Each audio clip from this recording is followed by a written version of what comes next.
Hello friends and welcome to my channel. So today I'm very excited because आज हम करेंगे मेरी one of the favorite poems of all time. Actually it's a sonnet.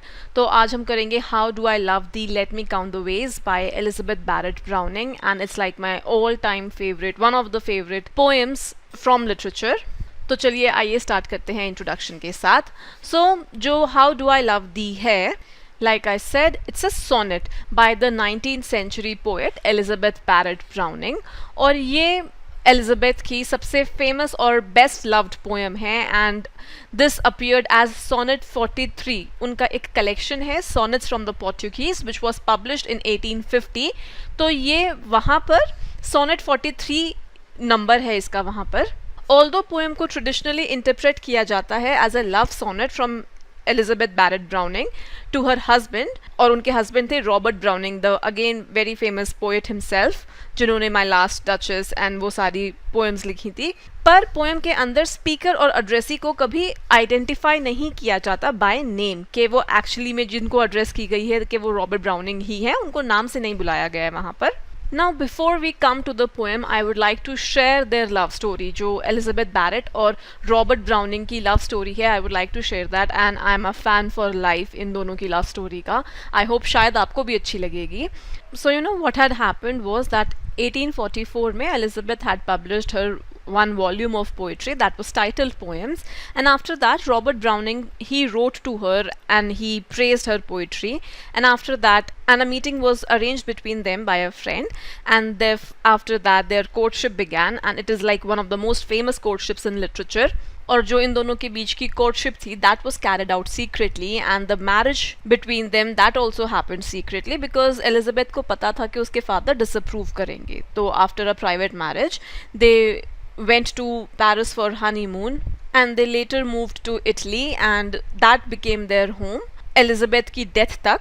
And Elizabeth जो थी वो बीमार रहने लगी थी काफ़ी, एंड उनके काफ़ी मिसकैरेजेस भी हुए थे. एंड जब मिस्टर बैरेट को शुरू में पता चला था एलिजाबेथ की शादी के बारे में, तो he disinherited Elizabeth as she expected, but Elizabeth के पास अपने खुद के कुछ पैसे थे, and like I said they move to Italy, और वहाँ पर वो दोनों रहते थे आराम से प्यार से, and they were also famous. So when Elizabeth she passed away, तो रॉबर्ट ब्राउनिंग ने वो कंट्री छोड़कर वो वहाँ से चले गए थे उनका जो बेटा था उसके साथ, एंड वो इटली से दूर ही रहे थे और वापस कभी नहीं आए वो फ्लोरेंस, इटली में जो जगह है फ्लोरेंस जहाँ वो रहते थे, बिकॉज वहाँ पर अगर वो जाते तो उनको उनकी वाइफ की याद आती, and he was of the opinion के उनकी बीवी की जो यादें हैं that was too much to bear. And you know although Elizabeth की डेथ के 28 साल बाद तक रॉबर्ट ब्राउनिंग वॉज अलाइव, लेकिन उन्होंने कभी दोबारा शादी नहीं की. सो दिस स्टोरी, इन दोनों की जो ये स्टोरी है, I really love that, I really admire that. Now coming to the historical context, जो एलिजाबेथ बैरेट ब्राउनिंग थी, इनको EBB भी बोलते हैं शॉर्ट में. तो when she was writing, that was the Victorian era, जब क्वीन विक्टोरिया रानी थी ग्रेट ब्रिटेन की, तो वो वाला जो पीरियड था that witnessed transformations British society में, इकोनॉमिक ऑर्गेनाइजेशन में और कल्चर में. एंड यही वो टाइम भी था जब जो ग्रेट ब्रिटेन है that peaked in its international prominence और इन्फ्लुएंस में, बिकॉज जो ब्रिटिश एम्पायर था वो पूरे वर्ल्ड में उस टाइम पर फैल रहा था. ब्रिटिश इकोनॉमी को उस टाइम पर काफ़ी फ़ायदा भी हो रहा था इंडस्ट्रियल रेवोल्यूशन से, बिकॉज जैसे जो इन्वेंशंस थे, ट्रेन, टेलीग्राफ, टेलीफोन, वो ट्रांसफॉर्म कर रही थे लोगों की एबिलिटी जो थी ट्रैवल और कम्युनिकेट करने की एक दूसरे के साथ.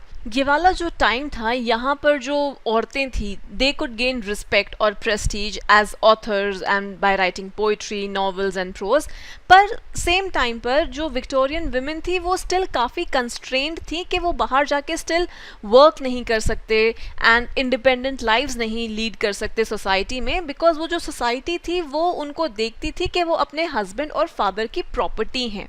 जो एलिजाबेथ थी उनका जो ये विमेंस राइट में बढ़ता हुआ इंटरेस्ट था that was marked by her reading of Mary Wollstonecraft. Again she is like a very prominent feminist. तो एलिजाबेथ का जो ये इंटरेस्ट था विमेंस राइट में that was influenced by her reading of Mary Wollstonecraft and also जो उनकी खुद की शादी थी रॉबर्ट ब्राउनिंग के साथ, जो उनकी इगैलिटेरियन मैरिज थी कि दोनों इक्वालिटी पे उनकी जो मैरिज बेस्ड थी दैट, एंड जो वो यूरोपियन कॉन्टिनेंट जब वो इटली में when she was leading a liberated life जहाँ पर वो सोशलाइज किया करती थी बाकी विमेन ऑथर्स के साथ, and that is how everything influenced her and that increased her interest in women's rights.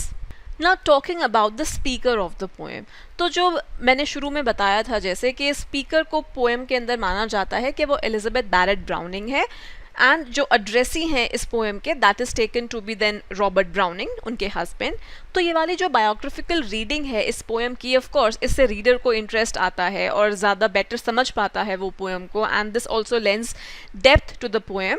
तो जो एलिजाबेथ थी शी सफ़र्ड फ्रॉम इलनेस, और जो उनकी ज़्यादातर अडल्ट लाइफ थी वो उन्होंने अपने घर पे ही बिताई थी under the control of her father. और जब वो रॉबर्ट ब्राउनिंग से मिली she eloped with him, and at that time Elizabeth अपने 40s में थी, and that in fact is very unusual 19th century के अकॉर्डिंग। अगर आप देखते हैं कि एक औरत 40 साल से ऊपर की औरत वो उस एज में जाके शादी कर रही है, and that too so late, और अब तक वो कुंवारी थी, तो that was very unusual.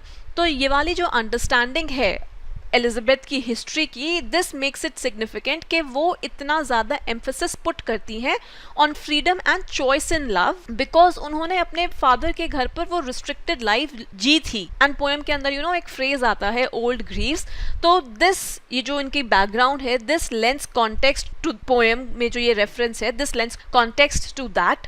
Having said that, however, सिर्फ यही एक जो बायोग्राफिकल रीडिंग है पोएम का, that need not be the only way कि पोएम को इसी तरीके से पढ़ा जाए। जो पोएम की थीम्स हैं of unconditional and unselfish love, they remain applicable to many other context Elizabeth की लाइफ के बाहर भी, and perhaps that is the reason कि पोएम आज तक भी इतने सालों बाद भी, ऑलमोस्ट लाइक 150 साल बाद भी वो पोएम आज तक भी इतनी पॉपुलर है। Now let's start with the poem. So the first line, how do I love the, late me count the ways. तो इस पहली लाइन में जो स्पीकर है वो इस पोएम का मेन क्वेश्चन पोज करते हैं कि how much do I love you, I count the veg, all the ways, के मैं तुमसे कितना प्यार करती हूँ, किन तरीकों से प्यार करती हूँ, all the ways that I do love you. I love thee to the depth and breadth and height my soul can reach when feeling out of sight for the ends of being an idle grace. She says कि I love you to the edges of my soul, depth and breadth and height, है ना, to the edges of my soul, जितना मेरा soul जहाँ तक पहुँच सकती है, that my soul can reach. When it reaches out, वो जो ना दिखने वाले unseen goals हैं of eternity and oneness with God for the ends of being an idle grace. तो जो यहाँ पर पोएट का मूड है, स्पीकर का जो मूड है, she is happy, she is pensive, सोच रही है वो, लेकिन शी इज़ हैप्पी बिकॉज वो अपने फर्स्ट लाइन में जो उसने क्वेश्चन पूछा that how do I love thee, वो उसको खुद ही आंसर करती है immediately, now let me count the ways. तो यहाँ से जो पोएम की रोमांटिक टोन है दैट इज सेट। उसके बाद जो स्पीकर हैं वो बताती हैं कि how much she loves her husband, and then she says the first way that she loves her husband is to the length and breadth and height my soul can reach. तो वो यहाँ पर physical space का metaphor use करती हैं अपने love को depict करने के लिए।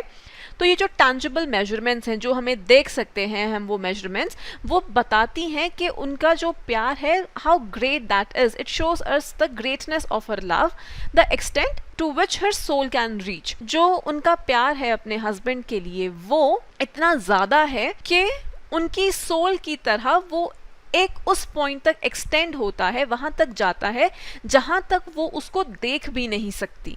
At some point जो उनकी सोल है that seems to extend outside her view। जो स्पीकर है वो ऐसा लगता है that she is reaching out कि वो उसको टच कर सके, बट वो वैसा नहीं कर पा रही है। She feels कि even जो उसकी existence है, that word being, and जो God की divine help है, grace से meaning है जो God की divine help है, she feels कि जब उनकी existence and जो God की divine help है, even when that might end, it's the love जो उनको है अपने husband से, उनसे जो उन्हें प्यार है रॉबर्ट से, that will sustain, that will remain।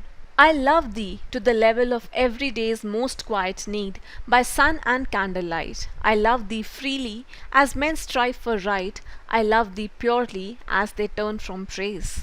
तो स्पीकर यहाँ पर अगेन वो फ्रेज रिपीट करते हैं that I love the, and she continues, वो आगे बताती हैं कि वो और किन किन तरीक़ों से अपने हस्बैंड से प्यार करती हैं. अब जो उनकी टोन है वो एक स्पिरिचुअल टोन से लेके शिफ्ट होती है to a more mundane one. और इन 4 लाइंस में जो स्पीकर हैं वो अब डिस्क्राइब करती हैं कि जो उनका प्यार है that is like a quiet force जो उन्हें रोज़ जो वो जीती हैं from day to day, that it sustains her. Again वो एक बार दोबारा से मेंशन करती हैं कि जो उनके प्यार का एक्सटेंट है उसको इन लाइंस 6 and 7. और इस बार वो कहती हैं कि जो ये अफेक्शन है दैट फिल्स, जो उनकी लाइफ में क्वाइट मूवमेंट्स हैं उनको वो फिल करता है. जो टाइम बीत रहा है, गुजर रहा है, दैट इज मार्क्ड, के वो जो लाइट को रेफरेंस करते हैं ना, that is marked by that.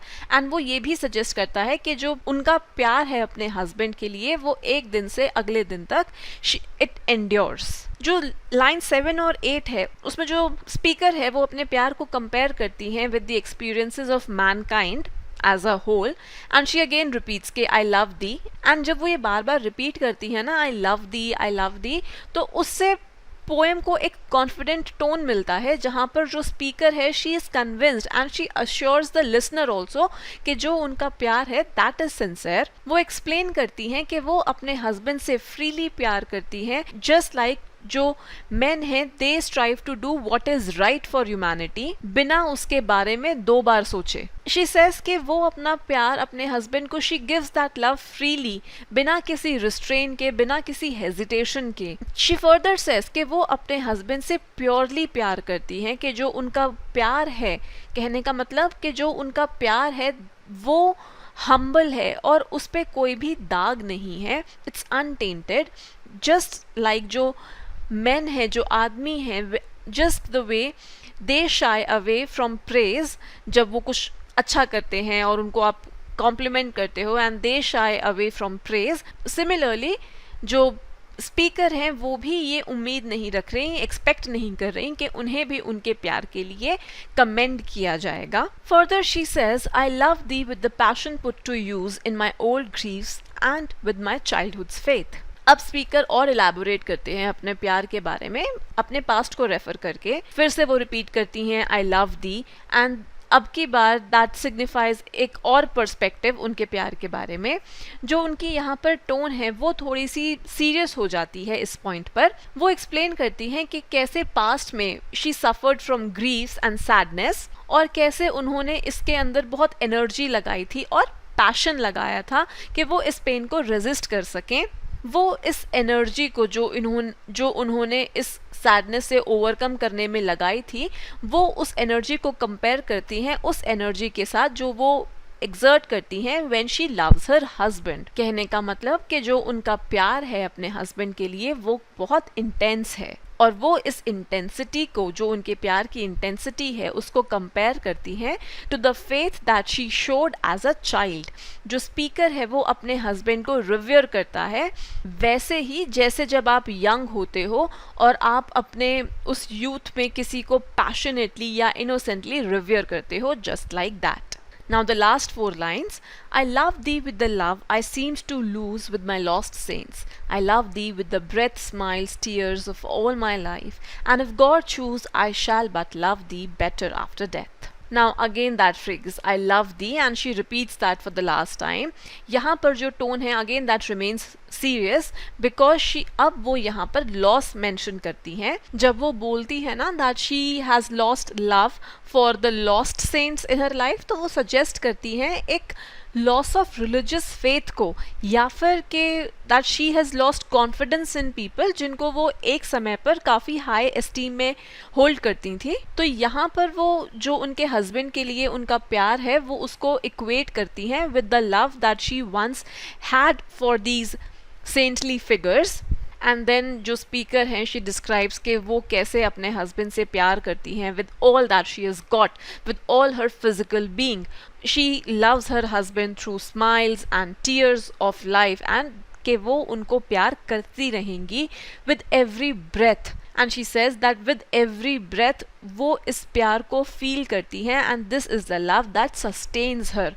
Sonnet के कंक्लूजन में she looks to the future, the after life, death के बाद, बिकॉज वो बोलती है I shall love you better after death. तो डिस्पाइट जो उन्होंने डिसअपॉइंटमेंट एक्सप्रेस किया है in the sense of her past, but it appears that she has maintained her belief in God. वो कहती हैं कि वो अपने हस्बैंड को मरने के बाद भी प्यार करेंगी अगर भगवान उनको ऐसा करने के लिए अलाउ करे तो। एंड शी सेज कि उनके जाने के बाद भी शी फील्स, उनको ये लगता है कि वो अपने हस्बैंड को प्यार करेंगी और भी ज़्यादा, even more powerfully. And so this is how this sonnet ends. I hope you liked it like I do, as much as I do. I love this poem.